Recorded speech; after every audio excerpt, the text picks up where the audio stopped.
Team India నయగర్జన. Kiwis బౌలర్లను ఉతికి ఆరేస్తూ రికార్డుల వేటలో భారత్ మరో అడుగు ముందుకు వేసింది. రెండో టీ20లో న్యూజిలాండ్ను మట్టి కరిపించి సిరీస్లో 2-0తో తిరుగులేని ఆధిపత్యాన్ని చాటుకుంది. తొలి ఓవర్ నుంచి ఈశాన్ కిషన్ శివమెత్తిపోయాడు.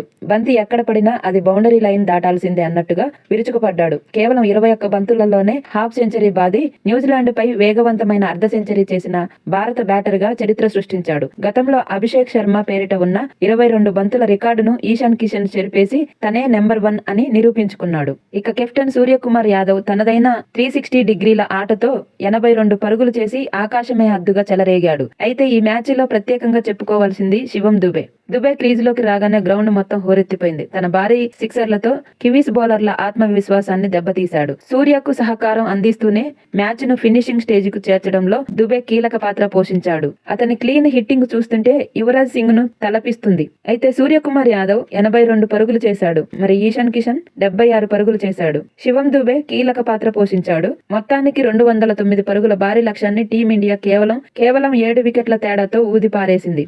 భారత బ్యాటర్ల దెబ్బకు కివీస్ బౌలర్లు చేతులెత్తేశారు. అదే ఊపు కొనసాగితే సిరీస్ క్లీన్ స్వీప్ అవడం ఖాయం. మరి ఈ మ్యాచ్ గురించి మీరేమనుకుంటున్నారో కింద కామెంట్ చేయండి. మరిన్ని క్రికెట్ విశేషాల కోసం మన ఛానల్ ని సబ్స్క్రైబ్ చేసుకోండి. Thank you.